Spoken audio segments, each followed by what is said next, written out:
Okay, we're gonna do something new today, and it's actually a trick on something that's really old. I myself am a big fan of apple crisp, right? And you know what that is like mainly just a layer of apples with a crunchy top on it. That crunchy top's usually made out of wheat flour and sugar. And in all honesty, I don't have any problem with wheat. I try to stay away from the refined sugar, right? But if you kind of take those two things in common, I know a lot of people who have gluten sensitivity, if you will, and you're always kind of searching for a substitute. And so I think you'll figure out today that this is a different way to make your apple crumble or crunch or what have you. And this just comes from playing around with different ingredients. So what you're going to need is you're going to need apples. I've already peeled and cored these. That's not my finger. Right? I've kept the peels also. I'll show you what I'll do with those in a moment. You're going to need, so this would be going into the bottom part of it, the apple part of it. Apples, pretty much just apples. No. And you also want to get, if you can order it just as a powder already, but instead of sugar, in any place we're going to use sugar today, we're going to use, in this case, I'm using freeze-dried peaches that I've hit with this food processor and made into this powder, right? And you can actually get it already made as a powder. I didn't have that, but I had some of these laying around. It takes about 3 to 4 ounces to make roughly a cup of the peach powder. And if you taste it, it tastes nice, right? It's sweet on its own. So we're not going to have any sugar, and we're not going to have any wheat flour. Instead of wheat flour, we're going to use this almond flour right there. You can buy this 500-pound bag of it over at Costco. You can see it's Kirkland. I got strolling through there and thought, well, maybe I'll give that a shot. And if you get it and just taste it, all of this is ground up almonds, right? Flour, you could just eat it with a spoon if you wanted to. It'd just be the equivalent of eating almonds. So what are we going to do with this? Oh, and other ingredients too. We're ultimately going to add in my case, I don't mind butter, so I'm going to use butter and 1 cube of that. If you don't like butter, I'm certain you can use coconut oil instead, right? Just make sure that it's cold and it's in the hard stage. And you'll need the equivalent of 1 stick of butter for that. And I think 1 stick of butter equals half cup. So a half cup of this if you choose to use the coconut oil. So that's going to be your binder for our flour. And I also put in some oats, which you may or may not want to do. And you're going to find out at the end of this, when we get towards the end, what I do beforehand is I pre-soak the oats in water. So this is half a cup of oats and 1/4 cup of water, just sitting there, and it's kind of almost like a paste. So just make that up, set it aside. So you got your binder, which would be your fat over here, either the butter or the coconut oil. You have your flour, your almond flour. You don't have a bit of sugar over here, but instead of sugar, you're going to use this peach powder. All right. And then, of course, there's spices that you might want to put in. I always like cinnamon, a little bit of nutmeg, and vanilla. And those will come in handy in a minute. So let's get started. First thing you want to do after you peel those up and cord them is to slice them. And I'm going to go for about, that's about a little bit over 1/4 inch thick.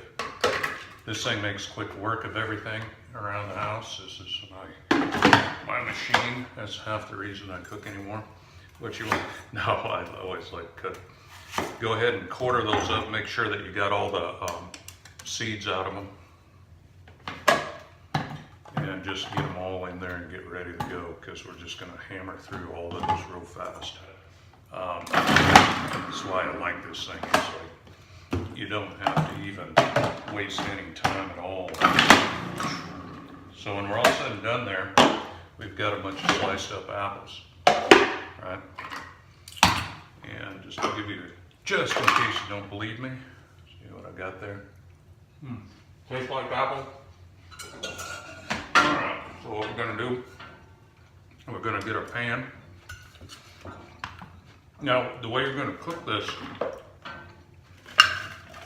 if you're using wheat flour and what have you, you can go to a higher temperature. You're gonna notice, and that's gonna be the trick to this, is actually cook it at quite a bit lower temperature. So what I always do is I always give these a head start on the stove. So you got your apples, right? And just a tad bit of water in there to start a steam. And gonna get that going. And put over the lid over the top. Now I haven't ever done this, but I'm going to. I like the thought that there's different nutrients in these peels, so I'm gonna, and peels themselves when you cook them as they're part of the apple kind of get, noticeable. So I'm gonna see whether I can actually just mulch these up or grind them up completely and get some miles out of it. If it looks good, we'll dump those in. So this would be like you're getting the different nutrients out of the apples with the peel here. I don't suggest sticking your fingers in here, but as soon as I got that, I might as well go ahead and do the rest of the mix. What you want to do is you want to take about 1/4 of a cup of your protein powder, peach powder, right? The rest of this is going to go into the top. This is actually works fairly well as a thickener for this stuff over here. So I'm going to make this all up in here, and then we're going to dump it in there and let it boil up. That, I have those apple rinds or peels, and now I'm going to put just a little bit of water in there and mix that up. Look. By a little bit, it's somewhere just slightly less than a 1/4 cup.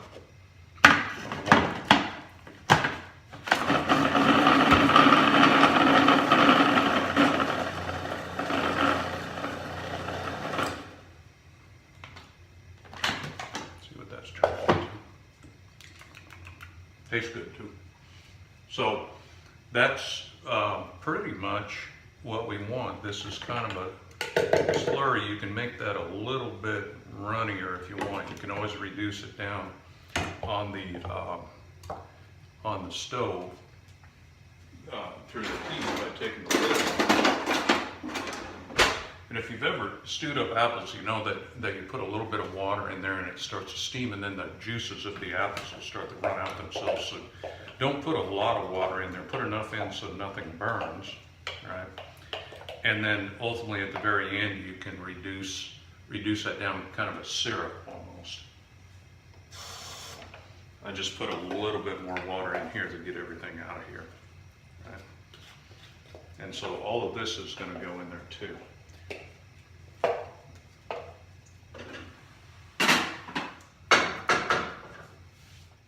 Okay, so we've got all that, everything I just showed you in there. This would be the apples, sliced apples, the ground up peels, and about a 1/4 cup of our peach powder, right? And some water in there, kind of make a little syrup. And then dump that in here, and we're going to let that stew. We're going to add one more thing too, because I like the taste of it.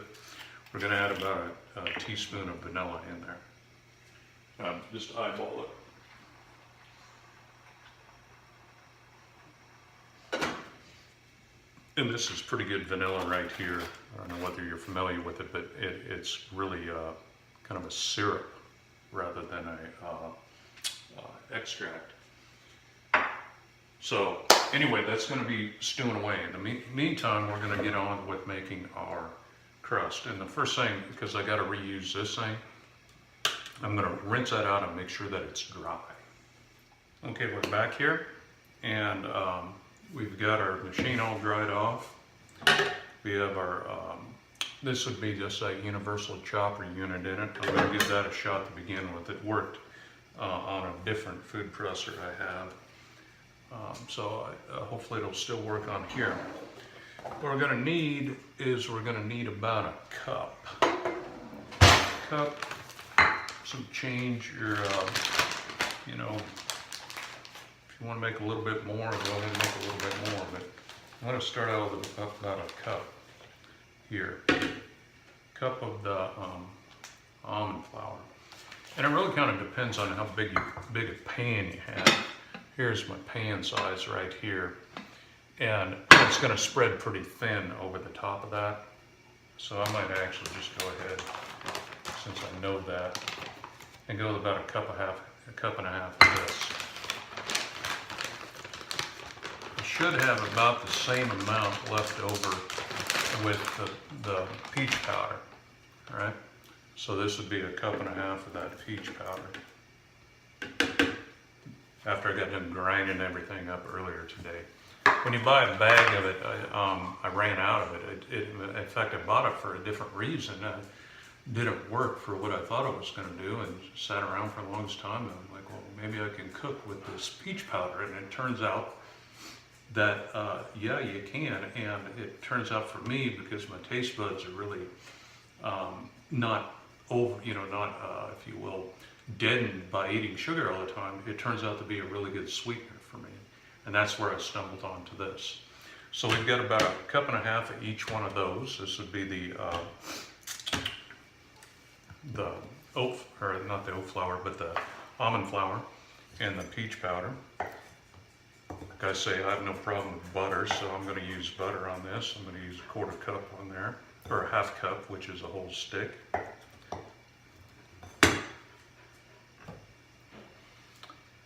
I'm also going to add in some spices, and my spices have traditionally been about a, that's a 1/4 teaspoon right there. I use about, in this case, about 3/4 of a teaspoon, or yeah, about three of these. This would be the cinnamon. Ooh. Give or take.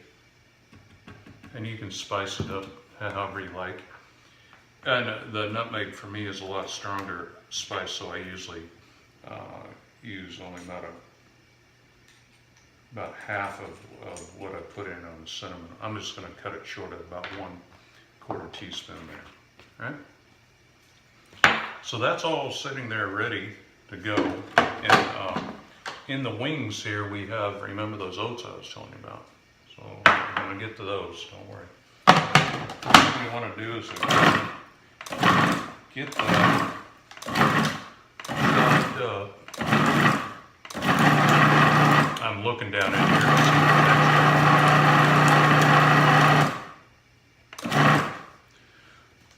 It doesn't take much with this one. And you can get it about there. Right now, here's what's going to happen with this. If you wanted to call it quits right now and use this as your crust, go right ahead. All right. What's going to happen here is I'm going to add this in. Okay, so to back out for a second, you saw how long that took. It doesn't take long to get it to the point where it's still kind of loose, right, and crumbly. Now, because the oats I'm using, I wetted them down. I know when I throw this in, this is going to very rapidly turn into something like cookie dough, right? Now, Amy asked me whether you could make cookies with this, and I don't see why you couldn't. So this might be the direction to take for your cookies. Hold that thought for a second. I get blabbing away and we forget my stuff stewing back here. Right? Remember, this has been going for about not over 10, somewhere between 5 and 10 minutes, and just to give it the start. And because I like it too, I am going to add a little bit of cinnamon in here.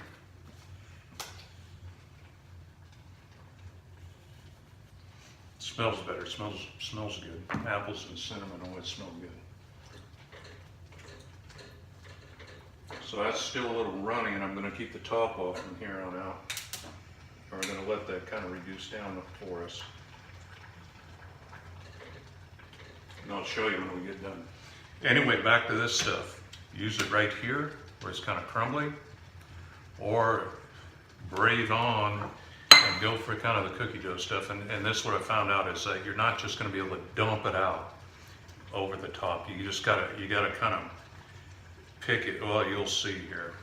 So remember what the texture of this is right now. That's the whole lesson. Only took us seconds to get here, and it's not going to take us much more with our oats in there.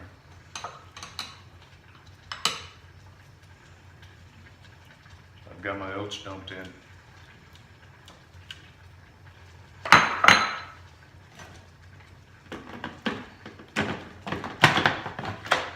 I got a pulse button down here.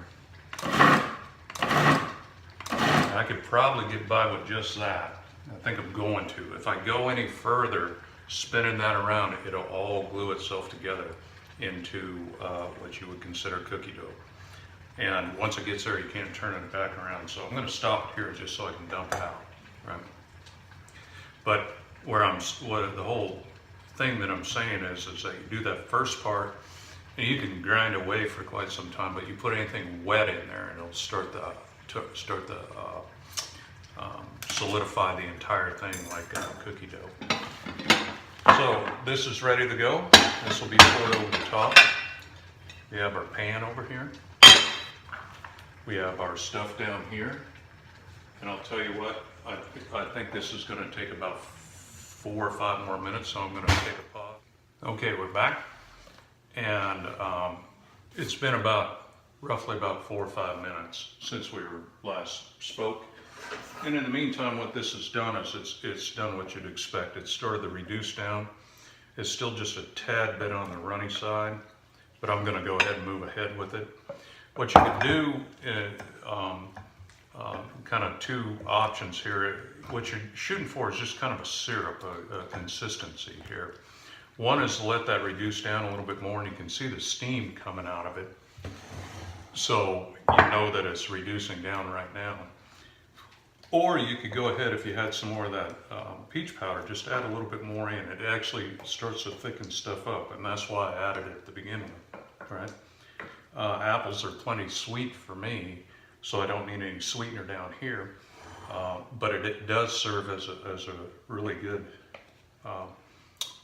thickener. So that note, we're going to go ahead and put our apples down here into this pan and spread them around. And this is a lot bigger pan than I usually use. I have a smaller one of these that this would be a little bit deeper in, but that's okay. And don't worry about the juice on the stuff too. This is going to soak some of that up as well, right? If you don't get it right the first time, you will the second, or the third, or the fourth, or the fifth, or God knows what. Anyway, you put it, you can eat it, right? Remember, I stopped this before it got too carried away. It's right on the edge of where it would start to turn into cookie dough. So I can just kind of dump that around in a crumbly mode. Well,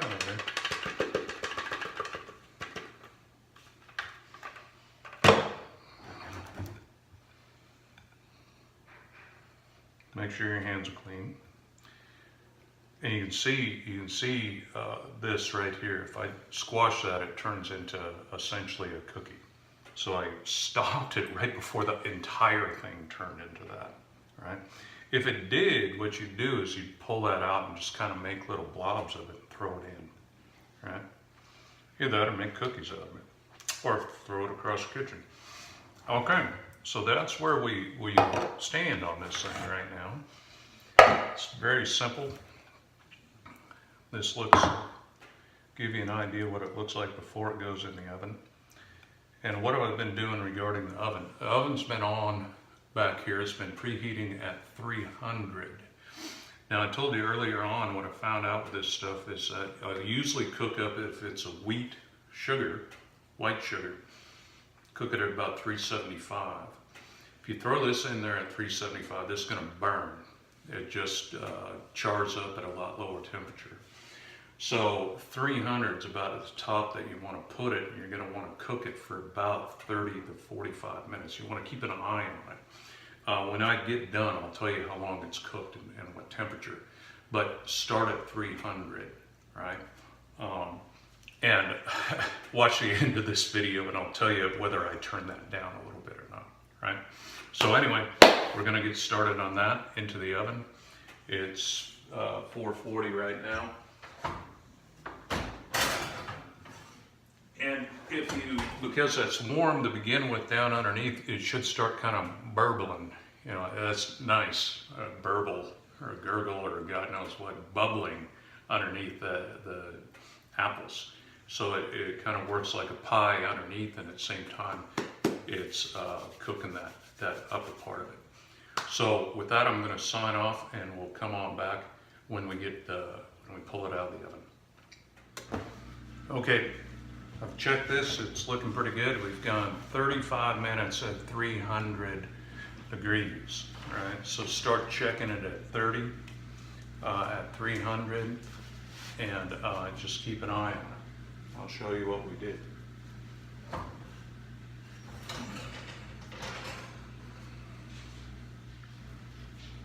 So you can see it's still bubbling away, and we didn't burn the crust. That's if you try to do this at any other temperature, any higher, I think you're gonna be in about 15-20 minutes start seeing that you're really gonna start burning this stuff up. So that's the take-home point on this. So what we've done here, we've made apple crunch, and it tastes good too. I'll eat it later. Made apple crunch. Instead of using wheat flour, we used almond flour, just kind of a 1-to-1 type thing. And instead of using sugar, we used peach powder, right? So you got almonds and peaches, apples, right? And you got your spices in there. And the only kind of wild card that you have in there really depends on you, is whether you want to use coconut oil or butter. I mean, you could, if you use coconut oil, I think this would fall under your vegan idea, right? But the take-home point is that you can cook without the sugar, and that's for desserts and what have you, like this is. Now, let me back out for a second here too. Compositionally, you'd look at this as heavy in fat and heavy in carbohydrates. The carbohydrates are going to be your simple carbohydrates from your fruit, right? So this is much like eating a bowl of fruit right here. The fat on top of the coconut oil or / butter, if you look at almonds have a lot of fat in them, right? So what you've got here, and I'm going to kind of just ballpark this, going by memory, is you have about 2-to-1 fat in fat to protein in almonds with no carbohydrates in there. I think that's the way it works. And so you have, start out fat heavy over here, a little bit of protein, and then you have carb and protein in your fruits, but mainly heavy on the carbs. So this may turn out to be about if you went your ratios, let's call them your fat to carbohydrate to protein, it's probably,